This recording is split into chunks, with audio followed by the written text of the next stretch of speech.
Efésios capítulo 4, versículos 1 ao 7. Do 1 ao 4, desculpe. Está escrito assim: rogo-vos, pois eu, o prisioneiro do Senhor, que andeis de modo digno da vocação a que foste chamado, com toda a humildade e mansidão, com longanimidade, suportando-vos uns aos outros em amor, esforçando-vos diligentemente por preservar a unidade do Espírito no vínculo da paz. Há somente um corpo e um Espírito, como também fostes chamados numa só esperança da vossa vocação. Há um só Senhor, uma só fé, um só batismo, um só Deus e Pai de todos, o qual é sobre todos, age por meio de todos e está em todos. Amém. Então vamos comentar só os 4 primeiros versículos, mas fui até o versículo 5. Falar um pouquinho sobre a epístola que Paulo escreveu aos Efésios e trazer algumas aplicações para os dias de hoje. Tá? Pode voltar só o primeiro slide. Marcas de uma adoração bíblica. Falar um pouquinho sobre algo que eu considero muito importante na vida de cada um de nós, que é a importância de que sejamos adoradores. Porque adoração, no meu entendimento, é muito mais do que cântico no culto, embora isso também o seja. Mas ali é muito importante. Mas adoração é estilo de vida. Então, em todo momento nós somos adoradores do Senhor naquilo que nós fazemos, pelas nossas atitudes, pelas nossas práticas, pelo nosso testemunho e por tudo aquilo que fazemos para o Senhor através das nossas atitudes. C.S. Lewis, que para mim foi um dos maiores pensadores cristãos, que eu admiro muito, e acho que C.S. Lewis no meu entendimento, é um ícone dentro do cristianismo. Ele tinha essa frase que eu sempre gostei muito: eu creio no cristianismo, tal creio como creio que o sol nasceu, não apenas porque o vejo, mas porque através dele eu vejo todas as outras coisas. Então, nós vemos aqui o apóstolo Paulo, no primeiro versículo, ele nos convida a um ponto muito interessante: rogo-vos, pois eu, o prisioneiro do Senhor. Ou seja, ele está nos chamando, nos convidando a uma vida de adoração, de estarmos realmente atrelados junto, totalmente ligados à cabeça que é Cristo. Porque o corpo, ele tem uma cabeça. É claro que a igreja local tem a direção pastoral, mas o corpo de Cristo geral tem a cabeça que é Cristo. Então, Cristo, nós somos convidados, eu e você, em todo o tempo todo, tudo o que fazemos, rendermos graças ao Senhor por meio de nossas atitudes.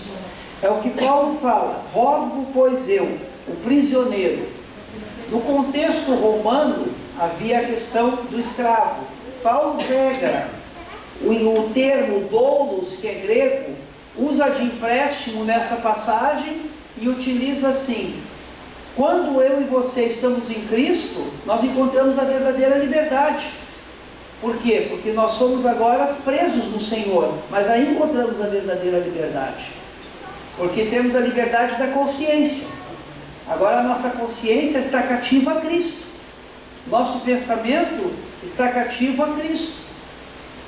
Já não vivo mais eu, mas Cristo vive em mim. Então eu tenho a minha mentalidade cristã. Joe Stott escreveu um livro que para mim foi um dos melhores livros que eu li na minha vida. Crer é também pensar. E me modelou muito a minha mentalidade, já há uns anos, de compreender a sociedade atual à luz das verdades bíblicas. Crer é também pensar. Então eu achei isso muito bonito, aquele livro de John Stott. E é mais ou menos, Paulo está falando disso. Nossa vida tem que ser viver para a glorificação do Senhor, para a adoração do Senhor. Estamos na sociedade, fazemos parte dela, não podemos nos esquivar.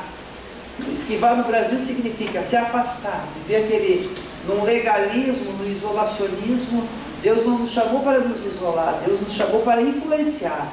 Estamos aqui, estamos para influenciar a sociedade, através do quê? Do nosso bom testemunho. As pessoas vão enxergar Cristo em nossas vidas. Por isso que a nossa mente, a nossa vida, tem que estar cativa a Cristo, tem que estar voltada para Cristo. Por quê? Porque quando Cristo é o centro de nossa vida, podemos passar por percalços, por lutas, por aflições. Muito obrigado. Senhora, é uma bênção. E isso faz parte da carreira cristã, da vida cristã.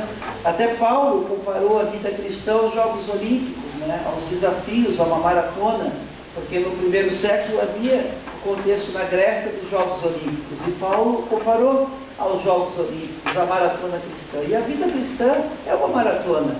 A vida que nós vivemos é uma maratona. Às vezes vão ter percalços, às vezes vão ter momentos bons, momentos ruins. Vamos ter esses momentos que, desde a Segunda Guerra Mundial, até onde eu sei, acho que nunca se viveu nada parecido, desde março, né? Março aqui em Portugal, desde novembro em outros países. Mas o Senhor tem nos dado graça para suportar esses momentos, porque não são fáceis, são momentos de desafios, porque eles geram o quê? Desesperança. Se a gente for analisar todo esse contexto, ele gera medo, gera desesperança, às vezes gera até a descrença no dia de amanhã. Não a descrença em Deus, mas a descrença no dia de amanhã. Às vezes muitas pessoas perderam o seu emprego, ou algumas outras situações aconteceram, e tudo isso foi gerando o quê? Descrença, desesperança. E quando eu digo descrença, não digo descrença na Bíblia e nos valores cristãos. Eu digo descrença no dia de amanhã, a desesperança. Porque a gente passa por aflição. E a Bíblia mesmo diz, no mundo tereis aflições, mas tem de bom ânimo, eu venci o mundo. Amém. Ou seja, é um conforto que Deus vai nos dando. Então, Paulo nos convida aqui: rogo-vos, pois eu, o prisioneiro do Senhor, que andeis de modo digno da vocação.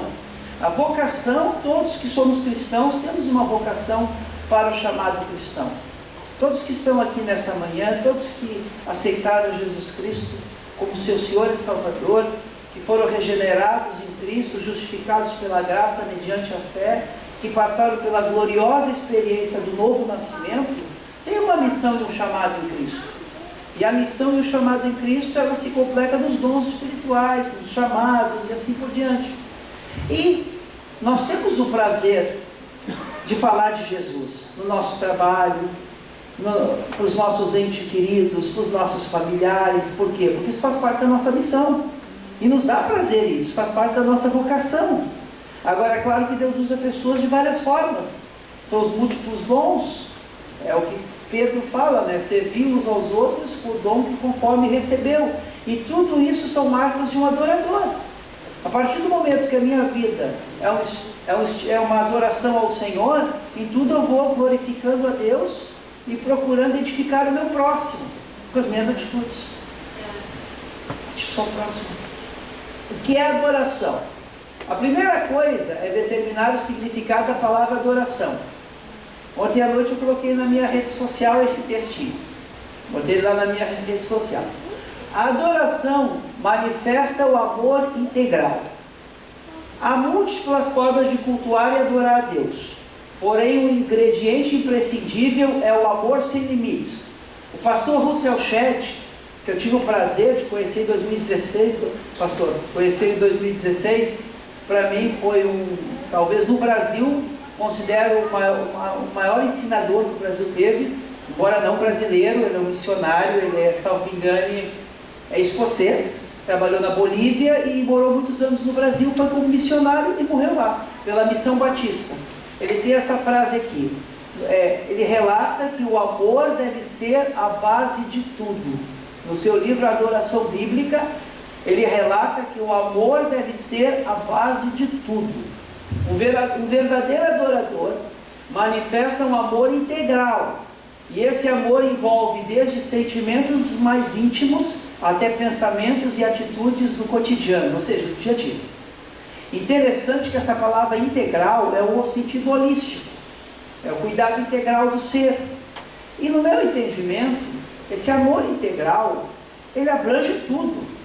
Ele abrange o nosso estilo de vida, o jeito como tratamos as pessoas, o jeito como estamos lá no serviço, no trabalho, as pessoas em Cristo em nossa vida. Por quê? Pelas nossas atitudes. A adoração quebra paradigmas. A adoração não é apenas cantoria. Embora, lógico, o cântico faz parte da adoração. Sem dúvida é um componente, mas a adoração é um estilo de vida. É algo que fazemos diariamente. A adoração envolve vários aspectos. Diaconia, que é a minha missão cristã. A liturgia, que é o nosso oculto, e se manifesta na prática da vida do dia a dia, que é um termo que se usa, que é ortopraxia. Minha adoração envolve minhas atitudes. Então, minha adoração envolve as minhas atitudes. A palavra quebrar paradigmas, Jesus quebrava paradigmas sempre. Ou seja, surpreender. Às vezes, lá no seu serviço, a pessoa não espera uma atitude e você tem uma atitude com o seu testemunho, com o seu caráter, e vai dizer, olha, é um verdadeiro cristão, é um bom cristão, que atitude bonita, vi Cristo nessa vida, vi Cristo nessa pessoa, quero ter o que ele tem, quero conhecer esse Cristo que ele tanto fala. Então isso é importante, é o nosso dia a dia. Então eu enumerei, tá, alguns aspectos, algumas marcas que têm relação com a adoração. Tá? A primeira é compromisso com Deus. E Paulo nos chama a isso quando nós lemos aqui no primeiro versículo: rogo, pois eu, prisioneiro do Senhor, que andeis de modo digno da vocação a que fosse chamado. Paulo está nos convidando sempre ao compromisso diário com Deus. E todo o tempo todo, é o compromisso diário com o Senhor. E a gente sabe que essa sociedade que a gente está vivendo não é fácil, mas com a graça de Deus é possível. Esses dias que a gente vive, ainda mais esses dias de pandemia, não é fácil, mas com a graça de Deus é possível. Com a graça de Deus, quando nós temos a graça do Senhor, nós passamos por situações que às vezes podem nos abater, mas lá no nosso íntimo, nós continuamos fortalecidos em Deus. E nós temos a graça para cada momento. Então nós vemos aqui primeiro o compromisso com Deus. Aí tem a palavra fé. E a fé, se nós formos analisar, ela tem vários aspectos. Tem fé como dom, tem fé como aspecto do fruto do Espírito, mas tem fé como fundamento. Esse aspecto aqui que eu trato aqui é a fé como fundamento. Porque em Romanos 10:17 está escrito assim: a fé veio pelo ouvir, e pelo ouvir a pregação da palavra. Ou seja, quando eu ouço a palavra, quando eu leio a Bíblia, quando eu ouço a palavra pastoral, quando eu leio a Bíblia em casa, quando eu me alimento das Escrituras, aquilo vai me gerando o quê? É uma fé, vai me fundamentando na fé, vai me fortalecendo na fé. E a gente sabe que nos dias que nós vivemos hoje é importante sempre estar se fortalecendo com a fé. Por quê? Não é a fé na fé, não é a fé da confissão positiva, é a fé bíblica. A fé bíblica, ela nos ensina a passar pelas situações, mas olhando para Cristo, tendo o olhar sempre na cruz, olhando para a cruz de Jesus. Porque um dia Jesus morreu na cruz do Calvário, e o sacrifício dele foi um sacrifício perfeito. E mais que passemos por lutas, por provações, por tentações, por aflições, por momentos que às vezes não tão felizes, ou momentos felizes também, em todas as coisas somos mais do que vencedores. Por quê? Porque temos uma alegria profunda no nosso coração. E a alegria do Senhor é a nossa força. E a vitória que nós temos está na cruz. A nossa vitória é a paz de espírito. A maior prosperidade que uma pessoa pode ter não é a financeira, mas é a paz de espírito. Não estou dizendo que Deus é contra a gente adquirir bens ou ser próspero na parte material, mas isso não deve ser o suprassumo da fé, não deve ser o ponto principal da fé. Eu sou cristão não para adquirir bens materiais, eu sou cristão para servir a Deus. O restante é consequência do meu trabalho, do meu envolvimento no meu emprego, do meu planejamento pessoal, enfim, é uma questão mais pessoal. No mundo, e a própria Bíblia diz: buscar em primeiro lugar o reino de Deus e a sua justiça, e as demais coisas nos serão acrescentadas. As demais coisas vêm depois, mas o nosso foco primeiro tem que ser o reino de Deus.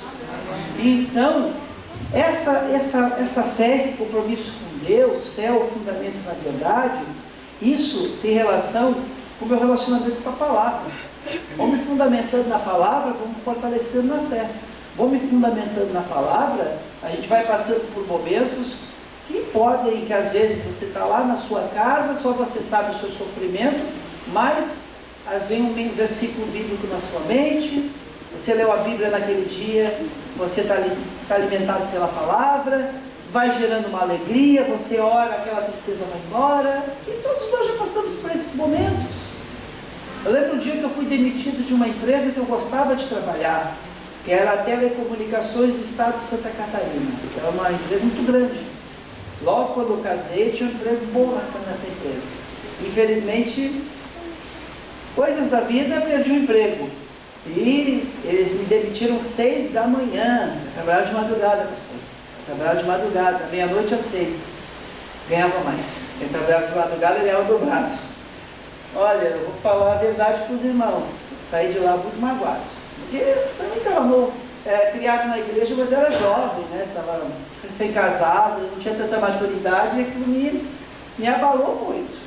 Saí da empresa, né? Na hora que eu falei com eles, tá bom, não falei nada, não chorei na frente deles, mas virei as costas, saí da empresa, fui num trajeto de 2 quilômetros a pé até a casa da minha mãe, porque a casa de minha mãe era próxima da empresa, então eu ia tomar café em casa de minha mãe e depois ia para minha casa. Tomava lá café com meu pai e com a minha mãe, depois ia para casa.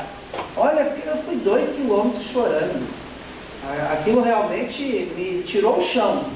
Imagina, recém-casado, já começa a dar aquela desesperança, né? Como é que vai ser agora? Casamos, perdi o emprego, e agora como é que fica? Mas à noite, nós tínhamos uma reunião chamada Círculo de Oração da Família, e eu era o vice-líder dos adolescentes da igreja. Nós tínhamos o nosso ensaio também, na nossa congregação da Assembleia de Deus, que eu congregava na época. Aí eu falei ao líder, olha, não me leva mal, o senhor hoje cuida aqui do grupo dos adolescentes, do ensaio, do estudo deles, que eu vou lá dobrar o meu joelho para orar. Eu quero falar um pouco com Deus. Fui orar. Eu orei 20 minutos, irmãos. Não orei mais do que isso, eu lembro. Foi 20 ou menos. Eu sei que me veio uma alegria profunda na minha alma e aquela tristeza foi embora. Agora, já tive dias que as tristezas duraram mais, sem dúvida. Mas perder um emprego, a gente perde o chão. Foi algo assim, recém-casado, eu perdi o chão. E eu não estou dizendo que isso vai acontecer com todos, porque isso, assim, tão rápido comigo nunca mais aconteceu desse jeito. Porque a gente sabe que é natural, tristezas todos enfrentamos. Mas estava recém-casado, não tinha tanta maturidade cristã, e aquilo mexe um pouco com a pessoa. E o Senhor derramou ali naquele momento uma alegria para que a gente entenda e se fortaleça em Deus e olhe para frente, e tenha um foco em Cristo, da palavra, fui me lembrando também de versículos bíblicos, e graças a Deus a alegria do Senhor me confortou. Então é isso, irmãos, a gente tem que ter esse fundamento, que a hora que vem experiências ruins, a gente está fundamentado no Senhor. No dia bom e no dia mau, estamos fundamentados em Deus. Então é isso. Pode, por favor, só o próximo slide. Rogo-vos, pois eu, o preso do Senhor. Interessante que nós fomos chamados e vocacionados pelo Senhor para compartilharmos as pegadas do Evangelho. Essa palavra assinala a intensidade das exortações do apóstolo Paulo, é o rogo-vos, né? Que é a primeira palavra do nosso versículo, a etimologia da palavra. As exortações do apóstolo Paulo se seguem, bem como a importância da mesma, onde podemos compreender que o apóstolo Paulo nos convida a cada um de nós para um dever sagrado, compartilhar as pegadas do Evangelho, compartilhar as pegadas da cruz, as pegadas de Jesus. Nós tínhamos um grupo, que era um grupo lá em Florianópolis, cidade que eu morava, era um grupo de literatura cristã chamada, como é que é? Deixa eu tentar lembrar, alguma coisa do carpinteiro, como se fosse seguindo os passos do carpinteiro. Foi bem no meu início, quando eu comecei a estudar teologia, uns anos depois, a gente tinha um grupo de amigos, que a gente fazia eles faziam um pequeno livrinho, aí eu às vezes mandava uns apontamentos para eles distribuíam gratuitamente aquele material. Eu não fazia parte diretamente do grupo, mas indiretamente sim. Eu não lembro se era nas pegadas do carpinteiro, mas é isso que nós vivemos na nossa vida. Nós estamos aqui, irmãos, para compartilhar as marcas do Evangelho, as marcas de Cristo. Pode só avançar próximo. Escravo, doulos, que é um termo muito interessante, que nos convida para compreendermos que o servo, que é eu e você, não realiza tarefas, mas Ele usa as tarefas para deixar marcas. Ou seja, tudo que nós fazemos é para que as marcas de Cristo sejam conhecidas e sejam implementadas na sociedade, para que as pessoas vejam as marcas de Cristo na minha e na sua vida. Pode para o próximo. Quanto mais da verdade possuímos, mais o Senhor possui de nossa essência. E sabe que a nossa vida tem que ser um culto. Esse momento aqui é um culto. Verdade, o culto é muito importante. Mas a nossa vida lá fora também é um culto. Tudo que nós fazemos é um culto para Deus. Claro que existe um culto no aspecto litúrgico, que se reúne, tem a palavra pastoral, tem o louvor, tem toda a questão da dinâmica da liturgia. Isso é bíblico, sem dúvida. Mas, durante a semana, temos que fazer da nossa vida um culto para Deus, com as nossas atitudes. Cultuar é reavivar a consciência pela santidade de Deus, alimentar a mente com a verdade de Deus, pacificar e imaginar com a beleza de Deus, porque a Bíblia diz: bem-aventurados os pacificadores, abrir o coração para louvar a Deus e submeter a vida ao propósito de Deus. Rick Warren fala assim, que uma vida sem propósitos é uma vida sem significado. Então nós temos que descobrir o nosso propósito e vivermos para a glória de Deus. Para qual propósito Deus nos chamou? Devemos compreender esse propósito e viver para a glória de Deus. Em todo o tempo, é no trabalho, é na universidade, é na escola, é entre os amigos, em todo momento as pessoas têm que olhar e ver Cristo em nossas vidas. Karl Barth, um dos maiores teólogos protestantes de todos os tempos, diz: o culto é o opus dei, o trabalho de Deus que é realizado para o seu próprio fim, isto é, nós adoramos a Deus exatamente com o fim de adorarmos a Deus. Nossa vida é uma vida de adoração ao Senhor. Então nossa vida tem que ser uma vida de culto para Deus diariamente. Certa feita, o grande pregador Jonathan Edwards, um dos maiores ícones de todos os tempos do cristianismo, foi pregar num certo lugar. E foram próximo do hotel, foram na porta do hotel, do quarto do hotel onde Jonathan Edwards estava hospedado. Foram lá ouvir para ver se ouviam ele orar. E não ouviram nada. Não ouviram nada. Aí perguntaram assim: doutor Jonathan Edwards, o senhor não tira o seu tempo de oração? Ele disse assim: eu não fico 10 minutos orando, mas eu não fico 10 minutos sem orar. Significa o quê? A vida é um culto para Deus. Nem sempre nós vamos ter aquele tempo para dobrar o joelho e ficar horas orando, mas podemos estar diariamente no nosso trabalho com a mentalidade voltada para Deus, com a nossa mente voltada para o Senhor, com a nossa mente voltada para Cristo. Uma vida de oração não significa joelho dobrado, embora isso é importante. Uma vida de oração não significa estar sentado orando, muito embora isso é importante. E o aspecto aqui não está na posição. Você pode orar de joelho, pode orar sentado, pode orar deitado na sua cama, você ora da forma como você se sente bem. Mas, no entanto, que a nossa vida seja uma oração para o Senhor e um culto para Deus, até quando estamos caminhando. Estamos caminhando, estamos pensando em Deus. Estamos no trabalho, estamos pensando em Deus. Estamos pensando o que Jesus faria em meu lugar. Qual seria a atitude de Jesus? Às vezes no trabalho somos confrontados com situações complicadas. Todos nós, eu, você, todos nós. Aí nesse momento nós temos que perguntar: o que Jesus faria em meu lugar? Qual que tem que ser a minha atitude para as pessoas enxergarem a luz de Cristo em minha vida? Então é isso. Vamos para o próximo slide. Segundo, o compromisso com a igreja. Isso é extremamente importante.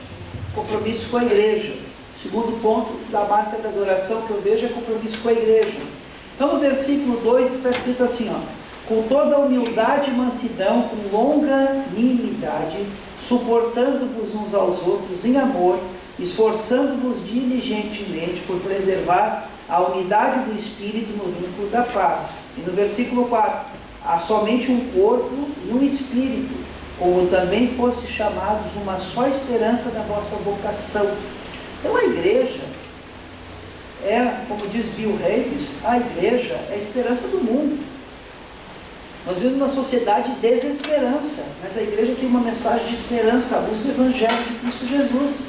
O amor de Deus gera esperança. O Evangelho, a palavra Evangelho é boas novas. Então o Evangelho, ele transmite esperança. Quando nós partilhamos este amor para com o nosso próximo, as pessoas vão ver Cristo em nossas vidas. O que vai acontecer? As pessoas vão ver, ali vai o servo de Deus. Então as pessoas, elas vão sendo influenciadas e a igreja vai deixando marcas. E as marcas da igreja são essas marcas: é o amor, é a paz, é a graça de Deus, é o perdão, é os valores do Evangelho. A igreja e todos os seus membros estão no mundo para servir, e os que são chamados para o ministério cristão devem reconhecer que o ponto essencial é o servir. O discipulado é algo muito importante dentro da igreja. O discipulado é quando eu e você estamos aqui aprendendo a palavra. O discipulado só tem sentido se for efetivamente vivido na igreja, pois a igreja é o corpo visível e glorificado de Cristo. Isso de acordo com o Dietrich Bonhoeffer, um dos maiores expoentes do cristianismo. A igreja é o local de comunhão, crescimento, adoração e fortalecimento. Interessante que o apóstolo Paulo, ele fala assim, suportando-vos uns aos outros em amor, ou seja, na unidade do corpo de Cristo, pelo vínculo da paz. E quem promove essa paz é o Senhor. Quem promove este amor é o Senhor. Porque aquilo que nos faz sair de casa para estar no domingo de manhã é a graça de Deus, é o amor de Deus, é a vontade de servir a Deus, é a vontade de falar do amor de Deus, de compartilhar do amor de Deus, de viver este amor, de compreender melhor a palavra, de ouvir a mensagem pastoral, de ser pastoreado, doutrinado. E isso é a ação do Espírito Santo. Isso quem produz em nossos corações é o Espírito Santo. Quem gera na pessoa a vontade de vir à igreja é o Espírito Santo. Quem gera a vontade numa pessoa de servir a Deus é o Espírito Santo. Numa sociedade que nos convida para tantas coisas, quem nos gera a vontade de estar aqui no domingo de manhã e não estar em outros ambientes é o Espírito Santo. Isso é a ação do Espírito Santo. Então o Espírito Santo, a ação dele continua muito real. Nós estamos aqui pela manhã porque o Espírito Santo nos trouxe aqui, porque fomos vencidos pela graça de Deus. Então, a igreja é o local de comunhão, crescimento, adoração e fortalecimento. Orígenes, um dos mais importantes da história do cristianismo, ele afirmava que a igreja, na verdade, é composto misticamente de todos os homens, e que o poder de Cristo Logos é tão imenso que finalmente isso se tornará uma realidade. Por quê? Porque o amor de Cristo está aqui nessa manhã. Foi a graça de Deus que nos salvou. Nós fomos salvos pela graça do tão grande amor de Deus. A igreja existe para promover transformação na sociedade e influenciar positivamente a vida de cada um de nós. E graças a Deus que estamos aqui nesta manhã, temos tido a oportunidade de servir ao Senhor.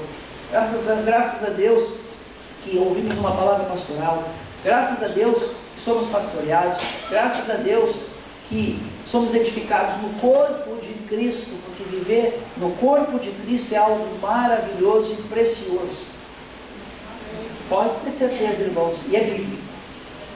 É uma proposta muito bíblica e algo muito precioso. A igreja é o local de esperança em meio às incertezas do dia a dia. A igreja é a esperança do mundo. Isso frase do Dr. Bill Hicks. A igreja é a comunidade onde cada membro não só conhece, mas exercita o seu dom. Aí voltamos aqui ao que Paulo falou, que é desde modo digno da vocação a que fosse chamado. Ou seja, cada um de nós recebemos algo de Deus para servir o próximo. A igreja é o local de fortalecimento e comunhão. Pode ir para o próximo, irmão. O Leonardo Boff tem essa frase interessante: não existe meio ambiente, existe ambiente inteiro. Alertou para definir: esse ambiente inteiro é a comunidade de vida da qual somos parte e parcela, com a responsabilidade e missão de cuidar. Ou seja, na igreja, um irmão ajuda o outro. Na igreja, um irmão fortalece o outro. Na igreja, todos somos fortalecidos em Cristo através da palavra pastoral, através do apoio dos obreiros, através da direção, através do louvor, através de uma pregação, do estudo. E tudo isso vai nos fortalecendo para viver melhor nessa sociedade de tanta desesperança. Você sai no domingo de manhã com uma mensagem de esperança, para enfrentar uma sociedade de desesperança. Você sai do domingo de manhã com uma mensagem de esperança para enfrentar o dia a dia. E o dia a dia não é fácil. No dia a dia a gente vai ouvir não, no dia a dia a gente vai ouvir coisas que a gente não gosta, no dia a dia a gente vai ver pessoas que às vezes não gostam tanto da gente. E são várias situações que nós vamos enfrentar. Mas de uma coisa, nós somos bem-aventurados. E a palavra bem-aventurado no grego é feliz. Nós somos felizes. Nós temos Cristo. Isso é felicidade, irmão. O pouco com Deus é muito. E o muito sem Deus, olha, irmãos, o pouco com Deus é muito. Porque a alegria do Senhor é a coisa mais preciosa que nós temos. Então, continuando, pode para o próximo, irmão. Vou só avançar um pouquinho. Pastor, tem mais quantos minutos? Peço desculpa. Sim? Então, obrigado. Compromisso com o ministério. Esse é o terceiro ponto. Compromisso com o ministério. Basicamente, irmãos, eu só estou no versículo 1, tá? Nós estamos fazendo todo esse aparado, basicamente do versículo 1 e versículo 3. Que andeis de modo digno, de novo no versículo 1. Paulo recomenda a cada cristão que ande dignamente à altura da elevada chamada para a salvação que há em Cristo Jesus por motivo de gratidão. Só, irmãos, só o fato de Jesus ter morrido na cruz do Calvário, nós já temos que ter uma gratidão gigantesca. Nós somos alvos de um sacrifício perfeito. Jesus morreu na cruz do Calvário, a morte perfeita, a redenção. Na morte dele houve o quê? A possibilidade da salvação da humanidade. E hoje, quem aceita Jesus, de coração, logicamente, e passa pelo novo nascimento, e passa pela conversão, experimenta algo tão poderoso, tão maravilhoso, que é a paz de Deus que excede a todo entendimento. E isso, meus irmãos, só por isso, nós já temos motivos de sobra de termos uma vida de gratidão a Deus. Pode ir para o próximo, irmão. Pode ir para o próximo também. Volta um pouquinho, desculpa. O Dr. Champlin, que eu admiro muito, ele tem uma frase que é assim: Deus chama alguém para um serviço especial, pois aquele que foi chamado no Senhor, mesmo sendo escravo, é um liberto do Senhor. E assim também o que foi chamado, sendo livre, escravo é de Cristo. Ou seja, a nossa vontade, a nossa mentalidade agora é para Cristo. Nós vivemos para Cristo. Já não vivo mais eu, mas Cristo vive em mim. Pode avançar para o próximo, irmão, só o próximo slide. Obrigado. Pode ir para o próximo, irmão. Agora aqui, versículo 2. Com toda humildade e mansidão, com longanimidade, suportando-vos uns aos outros em amor. Ser cristão é um privilégio, mas também é uma responsabilidade. Portanto, busque diariamente intimidade com o Senhor. Não seja ativista, mas alguém que procura ser um adorador. Ou seja, a vida cristã não deve ser uma vida ativista, mas deve ser uma vida de amor a Cristo. Devemos fazer tudo que fazemos, nós fazemos porque a experiência que nós tivemos com Cristo foi tão maravilhosa, tão profunda, que isso gera em todos os dias uma esperança. Não significa que não vamos ter dias de desesperança, não significa que não vamos passar por aflição. Ser cristão não é rir o tempo todo, ser cristão não é passar sempre por bons momentos, mas ser cristão é ter a paz de Cristo, é ter a paz do Senhor, que excede a todo entendimento, é ter uma paz profunda no coração, e até a presença do Senhor na vida e ter a segurança na palavra. Não significa que o cristão não vai ter momentos de aflição. Sol nasce para o justo e nasce para o injusto. Sol nasce para todos. Mas a diferença, irmãos, é que nós temos que ter certeza sempre naquilo que nós cremos. Eu sei quem tem crido. Pode ir para o próximo, irmão. Já vou encerrar. Próximo. Aqui, aqui. Compreendendo a adoração como um estilo de vida. Para concluir, nossa vida deve ser, acima de tudo, o nosso maior testemunho e o nosso melhor culto ao Senhor. Em nossa vivência com a sociedade, manifestamos o Cristo, ou seja, a presença do Senhor, através de nosso andar, falar e proceder. O poder que nos foi dado serve para modificar o ambiente onde vivemos. Ou seja, onde estamos, as pessoas têm que ver a luz de Cristo. Aonde chegamos, chegou o Evangelho. Aonde nós estamos, as pessoas veem a Jesus. E eu gosto muito dessa frase do de um compositor cristão. Ame a Deus, ame as pessoas. Essa é a revolução. Ame a Deus, ame as pessoas. Essa é a melhor revolução. Não tenha medo de imitar a Jesus, pois a nossa identidade é de Cristo. Por isso, nossa identidade tem de ser de servo. Isso é ser um cristão aprovado e ser um verdadeiro adorador. Agradeço pela oportunidade em nome de Jesus. Deus abençoe a todos. Já estavam com saudade dos irmãos. Deus abençoe. Uma salva de palmas para todos.